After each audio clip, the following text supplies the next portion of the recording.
Agora vamos falar com o Dr. Carmino, da Secretaria Municipal de Saúde de Campinas, representando hoje o CONASEMS. Bom, em primeiro lugar, queria novamente agradecer a oportunidade de estar aqui com vocês, aqui na Associação Paulista de Medicina. Nós poderíamos ficar aqui vários dias, várias semanas discutindo, já que esse é um assunto inesgotável, é um assunto extremamente amplo, né? E eu peço perdão de não ter preparado nada estruturado, até porque eu soube que viria aqui no final da semana, que o presidente do CONASEMS me pediu, e é um prazer estar aqui. Eu estava voltando de uma longa viagem, acabou não... Mas, de qualquer maneira, eu queria começar parabenizando os meus colegas da atividade pública. Eu acho que a saúde pública brasileira, hoje, eu imagino o Brasil sem o SUS, não é? O SUS que é torpedeado todo dia, com uma visão... é exatamente o oposto disso. Você garantir acesso, porta aberta, independente da porta ser ótima ou não ser, ela está aberta, né? Então, queria parabenizar o Ministério da Saúde por ter criado a Secretaria da Atenção Básica. Eu acho que isso é um marco. Nós vamos ter certeza disso com o passar do tempo, não é? Uma coisa assim tão óbvia, eu diria, né? E não tinha sido feito. E acho que a criação da Secretaria de Atenção Básica realmente vai poder criar um ambiente específico de discussão deste assunto. A gente sabe que o grande tigre da saúde é a média e alta complexidade. Quando a gente bobeia, os recursos vão para a média e alta complexidade. Isso é natural, os custos são altos, assistência hospitalar, etc. E a atenção básica, apesar dos ideólogos e apesar de todo mundo ter sempre esse discurso, ordenador, etc., na verdade ele tinha um espaço, era um pouco o que sobrava, né? Um pouco o que sobrava. Eu acho que a criação da Secretaria cria uma instância de poder dentro do Ministério da Saúde importante, né? O Erno, que está dirigindo, era meu colega da diretoria do CONASEMS, nós estávamos na mesma diretoria, diga-se de passagem, né? Então, eu acho que isso realmente é um grande avanço. Acho que ontem o Erno esteve aqui em São Paulo, ontem não, acho que foi segunda-feira, e teve uma discussão bastante ampla com o COSEMS de São Paulo, e acho que há um ambiente da gente contribuir, quero deixar bem claro, contribuir para que a gente possa avançar nesse campo.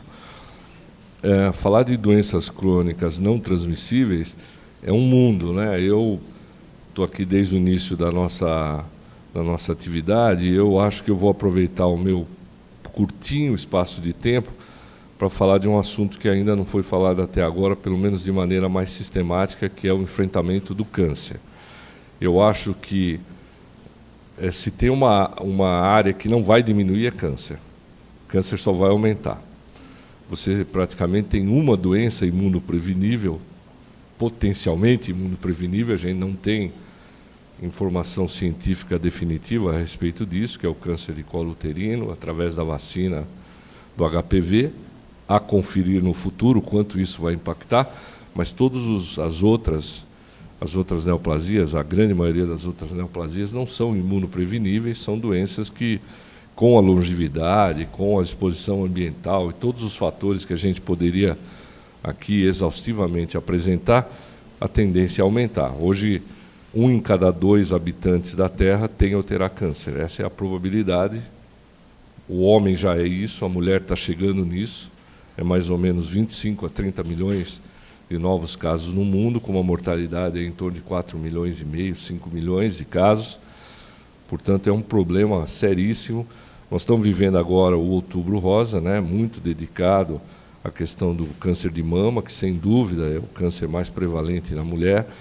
Nós resgatamos em Campinas o registro de base populacional de câncer e nós resgatamos em 2015 e fizemos uma avaliação retrospectiva 2010 e estamos em 2019. Então, temos quase 10 anos compilados de câncer e é impressionante como esse registro acende algumas coisas. Quer dizer, nós estamos falando de próstata para homem, mama para mulher, mas quando você vai para o segundo tipo de câncer para mim foi uma surpresa, cólon reto. Cólon reto é a segunda. Câncer de pulmão desabou na população masculina, principalmente, menos na feminina. Câncer de tireoide disparou na mulher, crescimento muito grande, né? E uma coisa que me chamou muita atenção, e o Paulo Saldiva mostrou um pouco isso, como a cidade não é homogênea.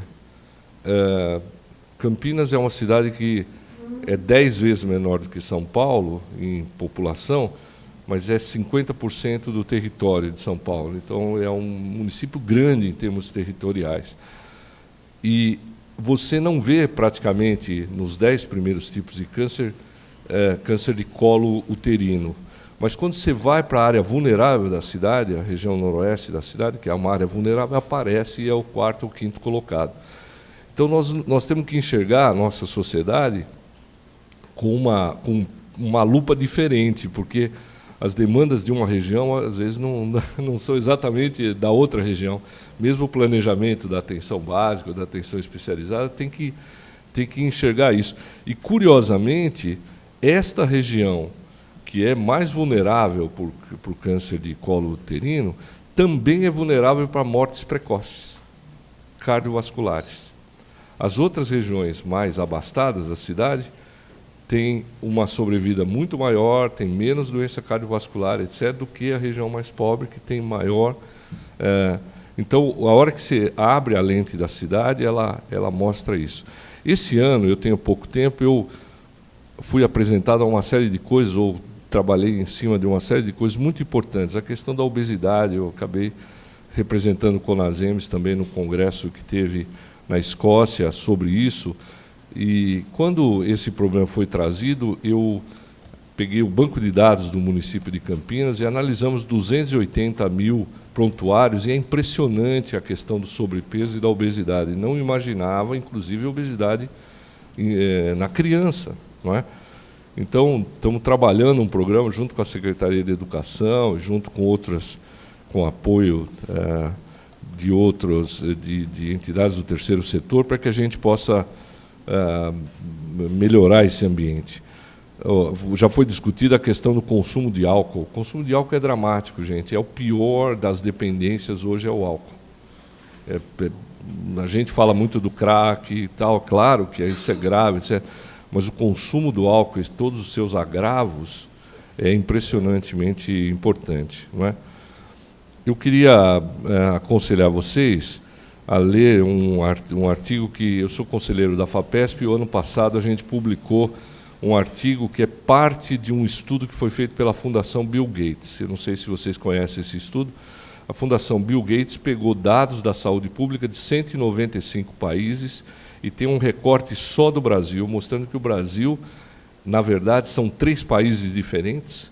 Um é o estado de São Paulo e o Distrito Federal, que tem indicadores semelhantes aos americanos. Depois o Sudeste e o Sul, com indicadores um pouquinho abaixo, e depois o Norte e Nordeste, onde as intervenções de saúde são completamente diferentes. E esse estudo, ele focava só dados do SUS, não tinham dados da área privada, porque a área privada não mandou, e um dos aspectos mais importantes do estudo era o acesso. E 2/3 da população brasileira tem acesso, 60%. Me chocou, porque a doença que menos tem acesso é leucemia. 29% dos doentes brasileiros com leucemia têm acesso. Os outros morrem. Então, esse estudo vale a pena ler. Está na revista FAPESP Pesquisa, de agosto do ano passado, e esses artigos, originalmente, estão publicados no JAMA Oncology e no Lancet. São 2 artigos importantíssimos que foi organizado pela Fundação Bill Gates. Eu queria terminar dizendo que nós, da saúde, arrogantemente, achamos que nós somos responsáveis pelas pessoas viverem mais. Não é verdade. Os 2 fatores que mais fazem as pessoas viverem mais são fatores sociais. É ter família com cuidador e ter amigos, ter atividade social. Isso nos faz viver mais. É um estudo que foi feito por uma pesquisadora da Inglaterra, acompanhou 10 mil velhinhos durante 10 anos e viu o que fazia diferença. Esse estudo é muito interessante porque mostra que a única coisa que tem evidência de que encurta a vida é o cigarro. Então, tudo que foi falado do cigarro aqui, vocês multipliquem, porque é pior do que tudo que foi falado aqui. As outras evidências são intermediárias. Fazer atividade física, controlar diabetes, hipertensão, tudo isso tem força estatística intermediária. E o que faz viver mais realmente, por incrível que pareça, são fatores sociais. É você ter amigos, você ter família, você ter cuidador. Isso na realidade inglesa. Claro que é na realidade inglesa. Vale a pena também entender e olhar esse... foram faladas algumas coisas importantes. Saúde mental, realmente um gravíssimo problema. Vale a pena um dia conversarmos um pouco mais sobre isso. Nós temos lá em Campinas 10 mil. E eu vou finalizar dizendo o seguinte: políticas públicas e evidência científica não estão distantes. Nós podemos decidir muita coisa como gestor de saúde ou gestor do que quer que seja, baseado em ciência. Pelo menos 50% do que nós decidimos, você vai encontrar evidências boas para você utilizar. Então, não há nenhuma dicotomia, nenhuma dissociação entre ciência e políticas públicas. O que nós precisamos é saber exatamente o que nós queremos fazer. Então, muito obrigado pelo convite e estou à disposição.